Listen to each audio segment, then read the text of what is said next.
Hello and welcome to Moments in History. I'm Linda Shenton Matchett, author, speaker, and history geek. While researching my stories, I unearthed tons of intriguing information that doesn't end up in my books. So I've created this channel to share these tidbits with you. I really appreciate you stopping by to watch. Avid hikers, my husband and I traversed the length of the C&O Canal towpath in the early years of our marriage. Ever since then, the technology and thought process behind this type of waterway has fascinated me. There are dozens of canals still operating in the U.S. and countless more around the world, perhaps none so famous as the Suez Canal located in Egypt. This sea-level waterway connects the Mediterranean Sea to the Red Sea through the Isthmus of Suez, a narrow strip of land with a sea on either side, forming a link between two larger areas of land, in this case Africa and Asia. In 1858, Ferdinand de Lesseps, a French diplomat, formed the Suez Canal Company for the specific purpose of building the canal. It took 10 years to construct and officially opened on November 17, 1869. The waterway provides a direct route between the North Atlantic and Northern Indian Oceans, avoiding the South Atlantic and Southern Indian Oceans, cutting off about 5,500 miles of travel, or 10 days.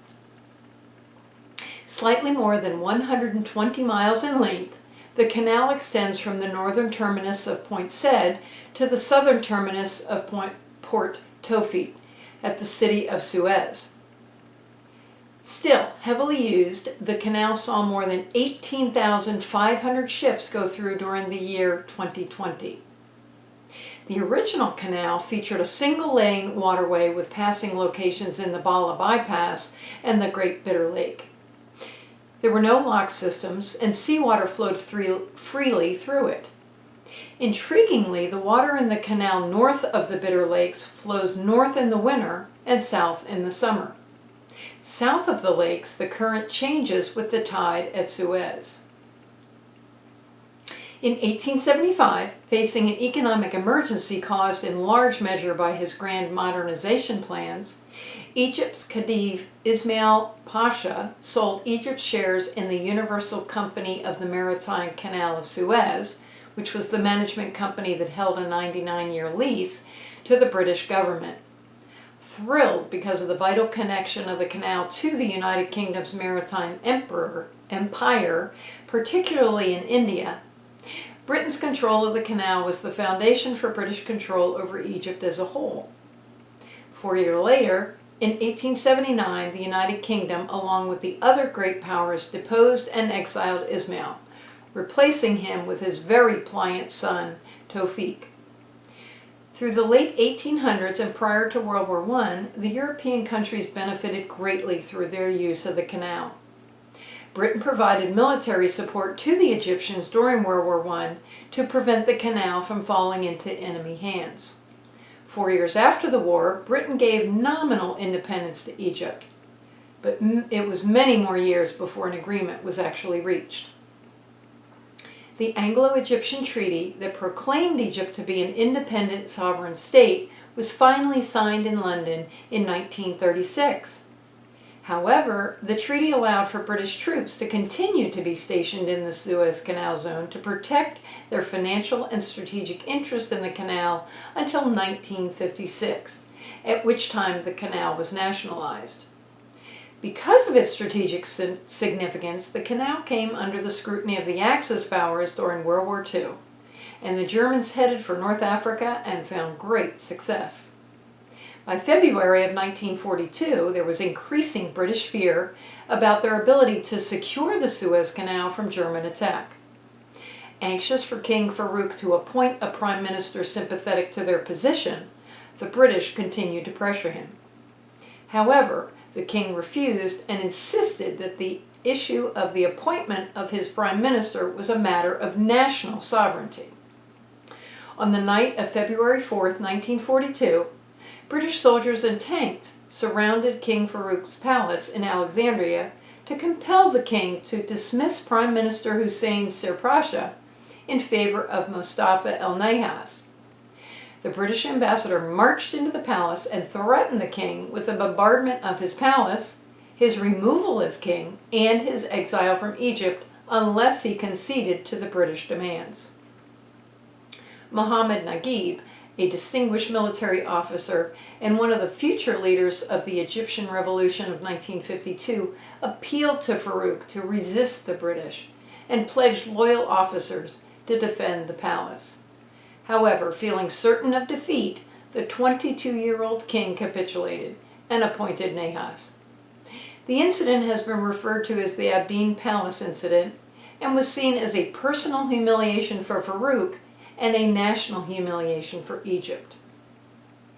Meanwhile, seeing how deeply the German Africa Corps led by General Rommel had struck the country, the British sent troops to El Alamein, a town only 100 miles from Alexandria and hence not far from the Suez Canal. The battle was considered a great Allied defensive victory because the advance was stalled. British General Bernard Montgomery, known as Monty, took command of the 8th Army in August and began to prepare for another battle. Faced with overextended supply lines and lack of reinforcements, yet well aware of massive Allied reinforcements arriving, Rommel decided to strike at Monty while the buildup was still not complete. His attack occurred on August 30th at Alam Hafa, but failed. However, he and his Africa Corps dug in. By the end of October, Monty was ready, and the 8th Army, with 200,000 men and 1,000 tanks, began to move on October 23rd. 10 days later, the battle was over and the Allies had won, its first major victory over the Axis since the prior year. Most historians believe this was a major turning point of the war and one of 2 Allied victories that contributed to the eventual defeat of Nazi Germany. The canal was safe once again. Winston Churchill famously summed up the battle on November 10th of 1942, saying, "Now this is not the end. It is not even the beginning of the end, but it is, perhaps, the end of the beginning." The battle was Montgomery's greatest triumph. When raised to the peerage years later, he took the title Viscount Montgomery of El Alamein. I hope you've enjoyed today's moment in history. If you want to learn even more, please stop by my blog, found on my website, www.lindashentonmatchett.com. Please consider subscribing to my channel and click the bell icon to receive notifications of new episodes that generally release on the 2nd and 4th Fridays of each month. You now have the opportunity to partner with me in my author journey through Patreon and receive exclusive benefits not available anywhere else.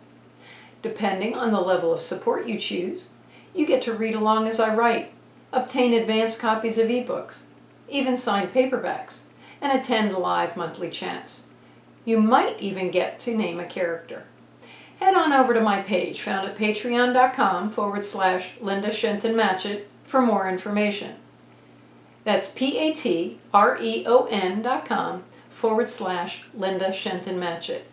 Thank you for watching and have a great rest of your day.